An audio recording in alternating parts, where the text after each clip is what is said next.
أعوذ بالله من الشيطان الرجيم. بسم الله الرحمن الرحيم. تبت يدا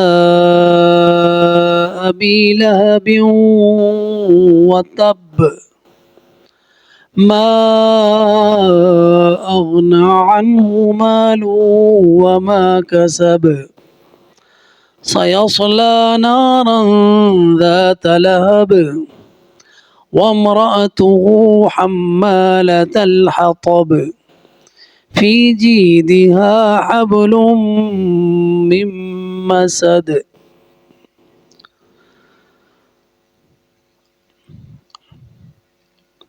الحمد لله والصلاة والسلام على رسول الله وبعد.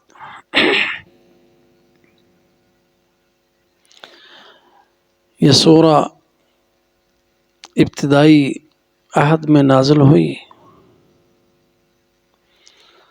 اور اس کا شان نزول یہ ہے کہ جب اللہ سبحانہ و تعالی کی طرف سے آپ کو یہ حکم ہوا فاصدع بما تؤمر، آپ کو یہ حکم ہوا یا ایھا المدثر قم فانذر وربک فکبر وثیابک فطہر والرجز فہجر، آپ کو یہ حکم ہوا وانذر عشیرتک الاقربین، کہ آپ اپنے قریبی رشتہ داروں کو ڈر سنائیے۔ اس سے پہلے آپ صلی اللہ علیہ وسلم دعوت دین دے رہے تھے خفیہ طور پر، اب یہ حکم آ گیا کہ آپ نے اعلانیہ طور پر اسلام کی دعوت اور تبلیغ کرنی ہے۔ تو اس حکم پر عمل کرتے ہوئے آپ صلی اللہ علیہ وسلم اس وقت کے دستور کے مطابق کوہ صفا پر، جو ان کے ہاں رواج تھا، چڑھے اور آپ نے آواز دی، اور یہ فجر سے پہلے کا وقت تھا، یا صباحا۔ تو یہ آواز اس وقت لگائی جاتی تھی عرب میں جب کہ بہت ہی خطرناک صورتحال کا سامنا ہو اور کوئی خطرہ سر پہ منڈلا رہا ہے، اور اس سے بچنے کے لیے لوگوں کو اکٹھا کرنا مقصود اور ان کو اطلاع کرنا مقصود ہوتی تھی۔ چنانچہ آپ پہاڑ پر چڑھ کے آپ نے یہ آواز دی، اور سب لوگوں نے آپ کی آواز سنی اور اپنے گھروں سے نکلے، آواز پہچانی کہ یہ محمد صلی اللہ علیہ وسلم کی آواز ہے، اور سب حرم میں مسجد الحرام میں اکٹھے ہو گئے۔ بیت اللہ سے لے کر صفا مروہ صفا تک سارے لوگ ہی لوگ سب اکٹھے ہو گئے۔ تو آپ صلی اللہ علیہ وسلم نے ان سے کہا کہ اگر میں تمہیں یہ بتاؤں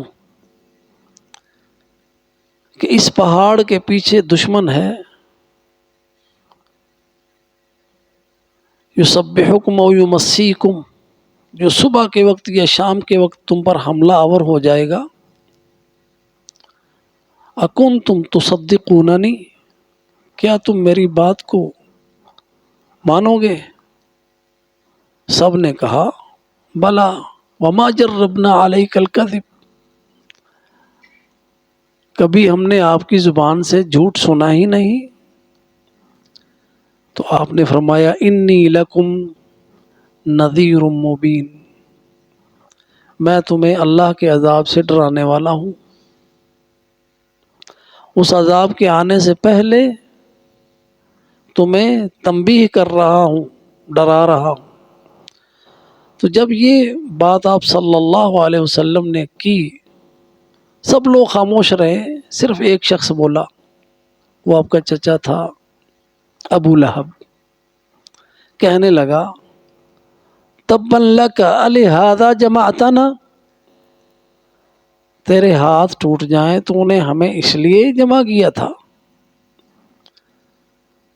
تو اللہ سبحانہ و تعالی نے یہ صورت نازل فرمائی، تبت یدا ابی لہب وتب، الی آخر سورہ۔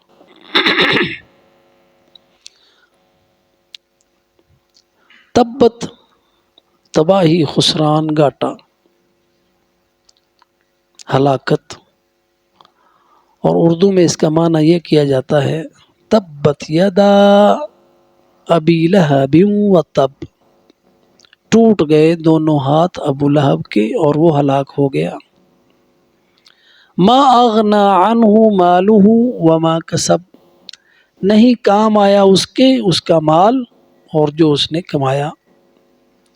سیصلی نارا ذات لہب، ان قریب وہ شعلوں والی آگ میں ڈالا جائے گا۔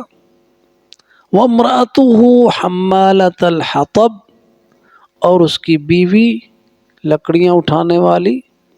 فی جیدہا حبل من مسد، اس کی گردن میں کھجور کی چھال کی بٹی ہوئی رسی ہوگی۔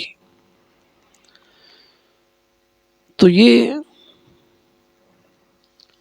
صورت نازل ہوئی، اور اس وقت یہ رواج تھا کہ جو بھی حجا کہی جاتی، حجب، تو وہ سارے عرب میں پھیل جاتی، صورت پھیل گئی، سب نے سنی۔ تو ابو لہب کی بیوی جس کا نام ام جمیل تھا، عروہ بنت حرب تھی، بڑے خاندان کی لڑکی، ابو سفیان کی بہن، بڑے اونچا رتبہ رکھنے والی، وہ آئی انتقام لینے کے لیے، ہاتھ میں پتھر اٹھائے ہوئے کہ مجھے بتاؤ، دلونی علی محمد صلی اللہ علیہ وسلم، مجھے بتاؤ محمد کہاں ہے، اس نے ہماری حجب کی ہے، میں پتھروں سے اس کو ماروں گی۔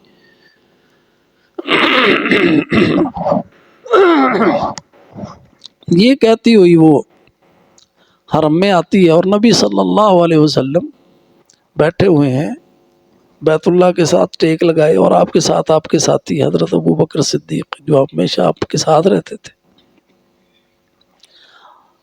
سامنے آ کے کھڑی ہوگی، اور حضرت ابو بکر سے کہہ رہی ہے کدھر ہے تمہارا ساتھی، اس نے ہماری حجب کی، اور آپ ساتھ بیٹھے ہوئے اور اس کو نظر نہیں آ رہا۔ اللہ سبحانہ و تعالی نے پردہ حائل کر دیا، اور آپ بات بھی کر رہے ہیں حضرت ابو بکر صدیق سے، اور وہ اس کو سنائی نہیں دے رہی۔ اللہ تعالیٰ نے ایسی حفاظت فرمائی، کہہ رہی کدھر ہے تمہارا ساتھی، اس نے ہماری حجب کی ہے۔ تو حضرت ابو بکر نے کہا نہیں، وہ تو شاعر ہے ہی نہیں، وہ حجب نہیں کہتا، وہ مجھے نظر آ جائے تو میں اس کو یہ ماروں گی۔ کدھر، محمد بھی نہیں کہا، کدھر ہے مزممن؟ تو نبی صلی اللہ علیہ وسلم نے فرمایا حضرت ابو بکر سے، دیکھو قریش کو، وہ مزمم کو گالیاں دیتے ہیں، اور میں تو محمد ہوں صلی اللہ علیہ وسلم۔ تو اس طرح اللہ سبحانہ و تعالی نے اس کی شر سے اپنے نبی کو محفوظ رکھا۔ تبت یدا، تب اور تا جو ہے یہ تانیث کے لیے، کیونکہ ید جو ہے مؤنث ہے، اس کا معنی ہلاکت، اس کا معنی خسران، اس کا معنی گھاٹا ہی گھاٹا، ہلاکت ہی ہلاکت، تباہی ہی تباہی۔ تبت یدا، اور وہ ہلاکت ادھر شروع میں ہاتھوں کے ساتھ، کیونکہ جو کچھ انسان کرتا ہے اپنے ہاتھوں کے ذریعے سے کرتا ہے، اور اس نے پہلے اشارے کیے تھے، اشارے سے کہہ رہا تھا، تو اس لیے کہا تبت یدا ابی لہب، دونوں ہاتھ ٹوٹ گئے ابو لہب کے۔ اور یہ یدا جو ہے یہ یدان ہے، نون جو ہے وہ اضافت کی وجہ سے گر جاتا ہے. تبت یدا ابی لہب و تب. ابی لہب یہ اس کی کنیت تھی، آپ کا سکا چچا. عبد المطلب کے 10 بیٹے تھے، اور انہوں نے نظر مانی تھی کہ اگر میرے 10 بیٹے ہوئے نا تو ایک بیٹا میں اللہ کی راہ میں قربان کر دوں گا. تو وہ بھول گئے، 10 بیٹے ہو گئے. جب وہ بیٹا 10 سال کا ہوا نا، عبداللہ جو سب سے چھوٹا تھا، تو ان کو یاد آ گیا کہ میں نے تو نظر مانی تھی کہ میرے اگر 10 بیٹے ہوئے تو ایک اللہ کی راہ میں قربان کروں گا. اب 10 میں سے کس کو کروں؟ انہیں یہ سمجھ نہیں آ رہی تھی. چنانچہ وہ کاہن کے پاس جاتے تھے، کاہن کے پاس گئے، اس سے مشورہ لیا کہ میں اپنے کون سا بیٹا ذبح کروں. تو اس نے کہا قرہ ڈالو، جس کے نام قرہ نکل آئے. تو قرہ ڈالا تو عبداللہ کے نام نکل آیا، جو سب سے زیادہ محبوب تھا، چھوٹا تھا. پھر مشورہ ہوا کیا کیا جائے. اس نے کہا 10 اونٹ ایک طرف پلڑے میں رکھو اور ایک طرف عبداللہ کو، یعنی قرہ ڈالو 10 اونٹوں کا اور ایک طرف عبداللہ کا نام لکھو. قرہ ڈالا گیا، پھر عبداللہ کا نام، یہاں تک کہ 100 اونٹ تک عدد جب پہنچا تو پھر قرہ اونٹوں کے نام نکلا. تو انہوں نے 100 اونٹ ذبح کیے. تو ان میں سے جو 10 بیٹے تھے عبد المطلب کے، تو نبی صلی اللہ علیہ وسلم کی ولادت سے پہلے ہی آپ کے والد عبداللہ فوت ہو گئے. تو جب آپ کی بعثت ہوئی ہے تو پھر 4 بیٹے رہ گئے عبد المطلب کے، جو آپ کے چچا تھے سارے، جس میں سب سے بڑا جو تھا وہ ابو لہب تھا، اس سے چھوٹے ابو طالب تھے، اور اس سے چھوٹے حضرت عباس تھے، عباس ابن مطلب. اور سب سے چھوٹے جو تھے وہ نبی صلی اللہ علیہ وسلم کے ہم عمر تھے، حضرت حمزہ. اور حمزہ سے آپ کا پیار بھی زیادہ تھا، کیونکہ دونوں نے ایک ساتھ وہ ادھر حلیمہ سعدیہ کی بستی جو تھی وہاں پہ انہوں نے دودھ پیا تھا اور اکٹھے کھیلتے رہے تھے. تو بچپن کے ان کے ساتھی تھے. تو ان 4 میں سے تقسیم ایسے ہوئی، یوں کہہ لیں کہ جو 2 چچے تھے آپ کے، ان کے نام تھے بتوں کے نام پہ، وہ دونوں مسلمان نہیں ہوئے. ابو لہب کا اصل نام تھا عبد العزیٰ، ان کا عزیٰ بت تھا جس کی وہ پوجا کرتے تھے. یہ سب سے بڑا دشمن بنا. اور ابو طالب ان کا نام تھا عبد المناف، مناف بھی بت کا نام تھا. اور نبی صلی اللہ علیہ وسلم کو ان سے بڑی محبت تھی، اور آپ کا وہ دفاع کرتا تھا. اور 25 سال انہوں نے ابو طالب نے آپ کی پرورش کی. آپ کی والد کی وفات کے بعد، آپ کے دادا کی وفات کے بعد کفالت جو تھی ابو طالب کی رہی. تو نبی صلی اللہ علیہ وسلم کو ان سے بڑی محبت تھی. تو آپ چاہتے تھے کہ ابو طالب مسلمان ہو جائیں، ایمان لے آئیں.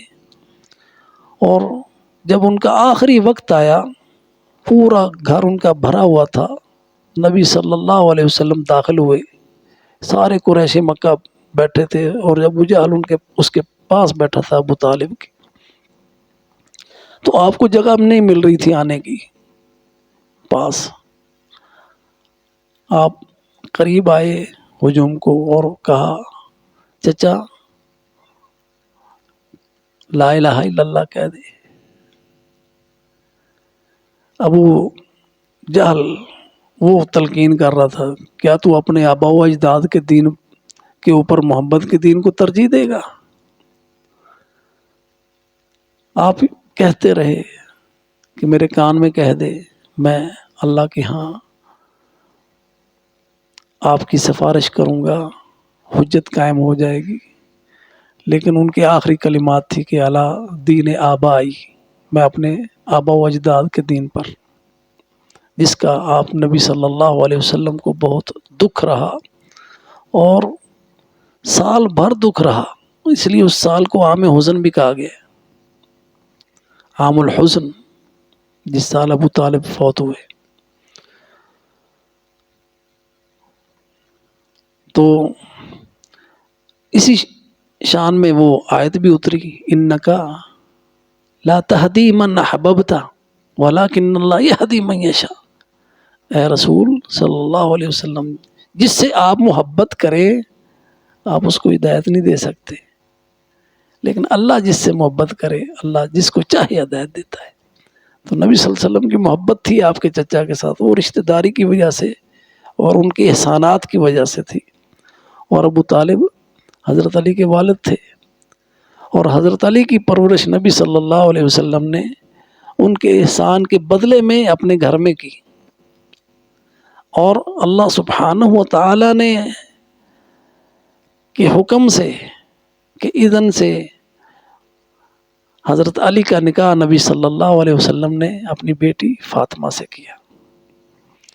اور عام لوگوں میں جو تو جانتے تھے کہ علی آپ کا بھتیجا ہے، آپ کے چچا کا بیٹا ہے، لیکن جو دور کے لوگ تھے وہ یہی سمجھتے تھے کہ علی جو ہے نا وہ آپ کا بیٹا ہے.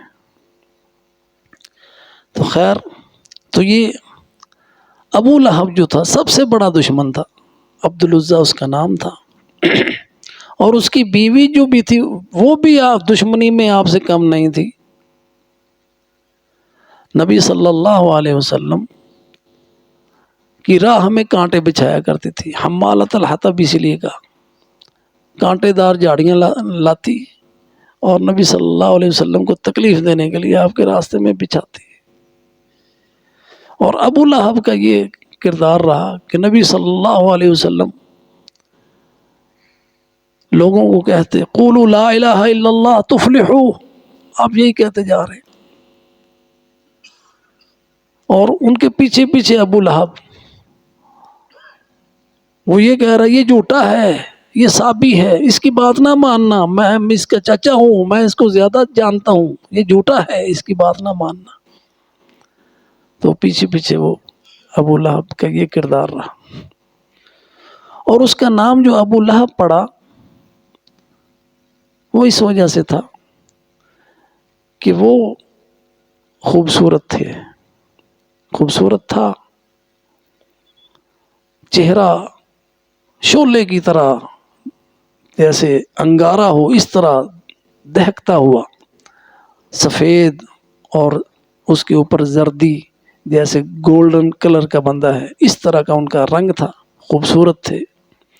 تو اس لیے ان کو ابو لہب بچپن ہی سے ان کی کنیت ابو لہب پڑ گئی، ان کے حسن اور جمال کی وجہ سے اور ان کی جلد کے رنگ کی وجہ سے. قریشی تھے، خوبصورت تھے، قریش کے قبیلے کے لوگ بہت خوبصورت تھے. نبی صلی اللہ علیہ وسلم سب سے جمیل ہوئے، تو اس وجہ سے اس کو ابو لہب کہا گیا. تبت یدا ابی لہب وتب، ٹوٹ گئے دونوں ہاتھ ابو لہب کے، وتب، اور دوبارہ تب آیا اور وہ پورے کا پورا ہلاک ہو گیا. تو یہ گھاٹے، پورا سورت کا بیان اس کے گھاٹے کا ہے. اور اصل گھاٹا جو انسان کے مال میں نہیں ہوتا، وہ تو بڑا مالدار تھا، ابو لہب مالدار بندہ تھا، اور بیٹے بھی تھے اس کے، اور اسی پر وہ اتراتا تھا، شرف بھی تھا اس کا. تو گھاٹا جو ہے وہ مال و دولت میں نہیں، اس کے دین میں. اس لیے دین سب سے بڑی دولت ہے، اس کو سنبھالنا، خسارے سے بچنا ہے. تو جو لوگ یورپ برطانیہ امریکہ کا سفر کرتے ہیں دولت کے لیے اور اپنا دین گوا دیتے ہیں، خسارے میں ہیں۔ ان کو ایسا نہیں کرنا چاہیے، تو وہ گھاٹا ہے۔ تبت یدا ابی لہب وتب، ٹوٹ گئے دونوں ہاتھ ابو لہب کے اور وہ برباد ہو گیا، تباہ ہو گیا۔ ما اغنى عنہ مالہ وما کسب، ما اغنى عنہ مالہ، نہ کام آیا اس کے اس کا مال، وما کسب، اور جو اس نے کمایا۔ تو اس میں اب تو دنیا میں اس کے لیے تباہی تھی، اس کے کام نہیں آیا اس کا مال، وما کسب، اور جو اس کی کمائی تھی۔ کمائی اولاد کو بھی کہتے ہیں، اور جو مال کے ذریعے سے انسان کماتا ہے، جو حاصل کرتا ہے، وہ ساری کمائی ہے، اس کے کام نہیں آئی۔ ما اغنى عنہ مالہ وما کسب، جیسا کہ اللہ سبحانہ و تعالی نے سورہ حاقہ میں بتایا، ہلک عنی سلطانیہ، ما اغنى عنی مالیہ ہلک عنی سلطانیہ۔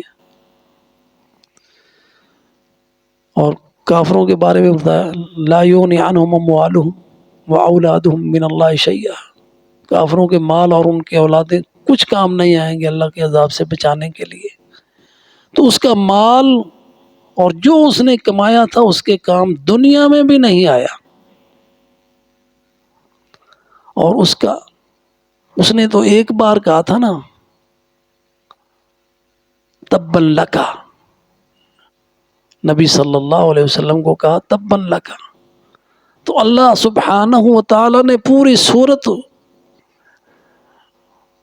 اس کی مذمت میں اتاری، اس کی تذلیل کے لیے اتار دی۔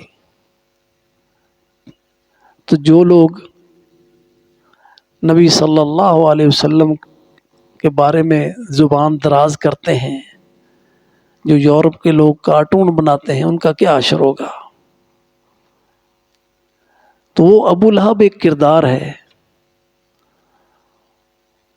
اس کردار کے لوگ آج بھی موجود ہیں، جو اسلام سے روکنے والے ہیں، اسلام کا مذاق اڑانے والے ہیں، اور حق کی راہ میں رکاوٹیں کھڑی کرنے والے ہیں۔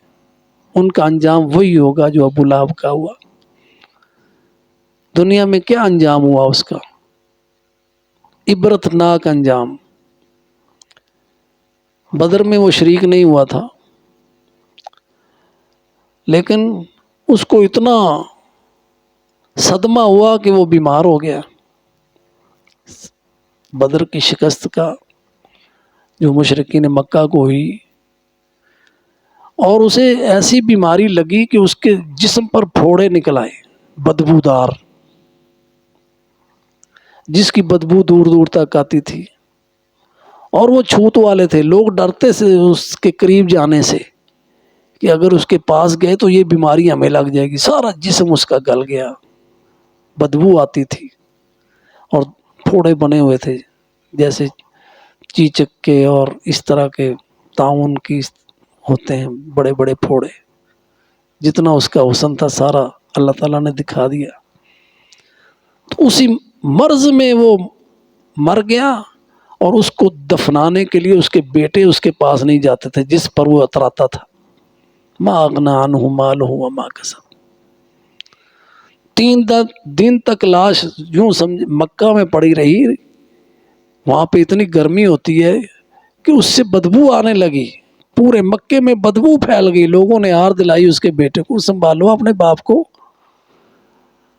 لاش کو ہی دفن کرو۔ تو انہوں نے کیا کیا کہ دور سے پتھر مار مار کے اس کی لاش کو دفن کیا، قریب بھی نہیں گئے۔ ما اغنى عنہ مالہ وما کسب، کوئی مال نہ کام آیا اس کے، نہ اس کی اولاد اس کے کام آئی، جو اس کی اولاد نے اس کو پتھر مار مار کے دفن کیا، رجم ہوا گویا کہ۔ تو آخرت میں اس کا انجام کیا ہوگا؟ سیصلی نارا ذات لہب، سیصلی، سا مستقبل کے لیے ہوتا ہے، یصلی، سلی سے ایک ہوتا ہے داخل ہونا، داخل نہیں کہا اللہ تعالیٰ نے کہ اس کو آگ میں داخل کریں گے، فرمایا سیصلی نارا ذات لہب، شعلوں والی آگ میں پہنچایا جائے گا، ڈالا بھی نہیں گا، سیصلی۔ اور سلی کو سمجھنا بڑا ضروری ہے کہ عربی میں سلی کیا ہوتی ہے۔ سلی آپ یوں سمجھیں، آپ ادھر جاتے ہیں روڈ کے اوپر تو جو ہوٹل ہیں بڑے بڑے، انہوں نے سوراخ کے اندر مرغی کو ڈالا ہوتا ہے اور شعلے جو ہے دور سے اس کو تپا رہے ہوتے ہیں، وہ سلی ہے۔ یہ عذاب ہے اس کا، آگ کے سامنے اس کو اس طرح رکھا جائے گا کہ روسٹ ہو رہا ہوگا۔ سیصلی نارا ذات لہب، یہ آخرت میں اس کا انجام ہے۔ سیصلی نارا ذات لہب، شعلوں والی آگ، اور اس سے مناسبت رکھتی ہے، اس کا نام ابو لہب تھا نا، شعلوں والا، تو آگ بھی وہ ہے جو ذات لہب ہے، اور اس لہب میں اور اس لہب میں بلاغے میں کہتے ہیں جناس تام، جناس تام۔ اور جناس تام کیا ہوتا ہے کہ لفظ وہی ہے لہب لہب، لیکن معنی میں فرق ہے۔ وہ جو ابھی لہب میں جو لہب ہے وہ اس کی کنیت ہے، اور اس کے رنگ کی وجہ سے اس کو ابو لہب کہا گیا، لیکن جو ذات لہب ہے وہ شعلے ہیں آگ کے حقیقی، معنی میں فرق ہے، لفظ وہی ہے، ترتیب وہی ہے، اس لیے اس کو عربی میں بلاغے میں جناس تام کہتے ہیں۔ ذات لہب وامرأتہ، اور اس کی بیوی حمالۃ الحطب، وامرأتہ حمالۃ الحطب، اور اس کی بیوی، زوجہ نہیں کہا، وامرأہ کہا، وامرأتہ، اور اس کی عورت، حمالۃ اٹھانے والی، الحطب لکڑیاں تھی، تو وہ بڑے اونچے گھرانے کی، لیکن اس کی تذلیل کے لیے حمالۃ الحطب کہا۔ حمالۃ الحطب یہ حال ہے وامرأتہ کا، اس کی حالت یہ ہے کہ وہ لکڑیاں اٹھاتی ہے، اور اس لیے کہا گیا کہ وہ ایک تو بالفعل کانٹے دار لکڑیاں اٹھا کے نبی صلی اللہ علیہ وسلم کے راستے میں رکھتی تھی، اور دوسرا یہ کنایا بھی ہے۔ حمالۃ الحطب عربی میں محاورہ ہے، کنایا ہے، ایسے شخص کے لیے بولا جاتا ہے جو غیبت چغل خوری کرنے والا ہو، نمیمہ، غیبت کیا ہوتی ہے کہ ادھر بات سنی اور ادھر اس کے جو رشتہ دار ہیں یا دوست ہیں ان کو سنا دی، وہ غصے میں آیا تو غصے میں جو اس نے باتیں کی وہ آ کے ان کو سنا دی، تو اس کو حمالۃ الحطب کہتے ہیں۔ کہ جیسے لکڑیاں ڈالتے ہیں نا آگ میں تاکہ آگ اور بڑھ کے، تو یہ الفاظ لے کے ان کی آگ جلاتی ہے، غصہ دلاتی ہے، بھڑکاتی ہے لوگوں کو آپس ایک دوسرے کے خلاف، تو اس لیے یہ کنایتاً حمالۃ الحطب کا، چغل خور، نمیمہ۔ تو یہ اس کا ایک کام یہ تھا کہ نبی صلی اللہ علیہ وسلم پر جھوٹ باندھ کے قریش کو بتاتی تھی اور آپ کی مخالفت پر ابھارتی تھی، تو اس لیے اس کو وامرأتہ حمالۃ الحطب، اس کے جرم میں برابر کی شریک تھی، بلکہ اس سے بڑھ کر تھی ابو لہب سے۔ تو اس کا انجام کیا ہے؟ فی جیدہا حبل من مسد، جید گردن کو کہتے ہیں، گلا، اس کی گردن میں حبل، رسی ہوگی، من مسد، مسد میں سے، مسد اس کو کہتے ہیں جس کو وٹ دے کے مضبوط کیتا گیا ہے۔ عام طور پہ عرب میں جو رسیاں بنائی جاتی تھی وہ کھجور کی چھال کی بنائی جاتی تھی، تو اس لیے اس کا ترجمہ یہ کیا گیا من مسد، کھجور کی چھال کی رسی اس کے گلے میں ہوگی۔ تو مسد یہ لفظ عام ہے، وہ لوہے کی جو زنجیر ہے، روئے کہ تاروں کو جو بل دے کے رسی بنائی جائے اس کو بھی مسد کہتے ہیں. تو اس کو یہ عذاب اس لیے ہوگا کہ اس کے گلے میں جو اس کی مالا تھی نا سونے کی بہت قیمتی تھی. تو وہ یہ کہتی تھی کہ میں اپنی یہ مالا بیچ کے اپنی یہ گانی بیچ کے میں محمد صلی اللہ علیہ وسلم کا راستہ روکوں گی، لوگوں کو یعنی یہ خرچ کر کے لوگوں کے اوپر اس کے خلاف ان کو کھڑا کروں گی. اس لیے جو اس کی سزا تھی وہ فی جیدہا حبل من مسد، تو اس کے گلے میں توق ہوگا کہ جو اس کے لوہے کی تاروں سے بنا ہوا فی جیدہا حبل من مسد. تو یہ سورۃ نصر کے بعد آئی. اس کی کیا حکمت ہے؟ اس لیے کہ سب سے پہلا اعلان جو نبی صلی اللہ علیہ وسلم نے کیا کوہ صفا پر، وہ جو ابتدا ہوئی جہاں اس نے کہا تبا لک، تو یہ نصر آ گئی اور آپ صلی اللہ علیہ وسلم نے اسی کوہ صفا پر کھڑے ہو کر لوگوں سے کہا ماذا تظنون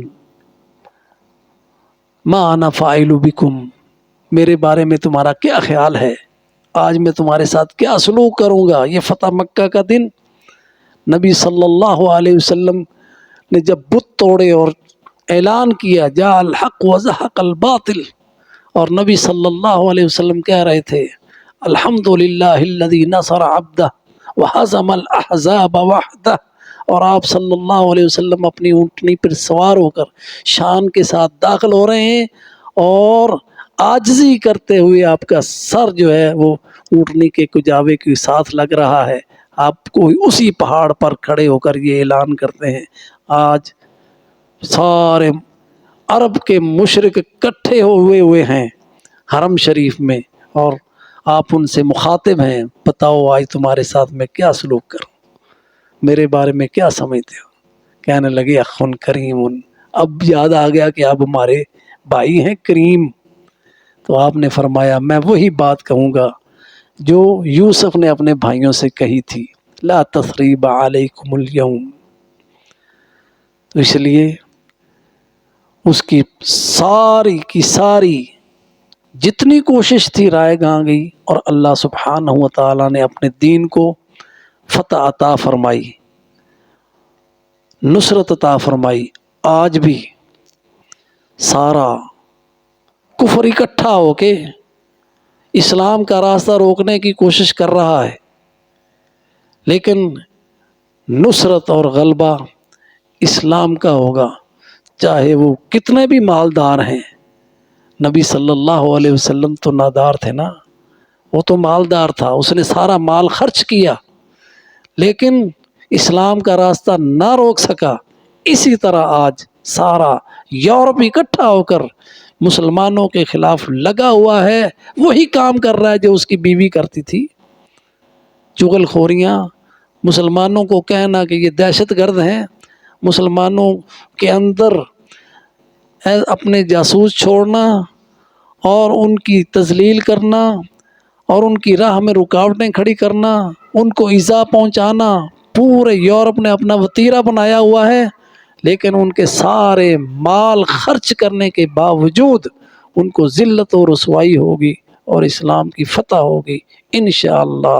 نصر من اللہ وفتح قریب اذا جاء نصر اللہ والفتح. انشاءاللہ اللہ اسلام کی اور مسلمانوں کی نصرت کرنے والا ہے. اللہ وہ دن ہمیں بھی دکھائے. آمین. وآخر دعوانا ان الحمد للہ رب العالمین.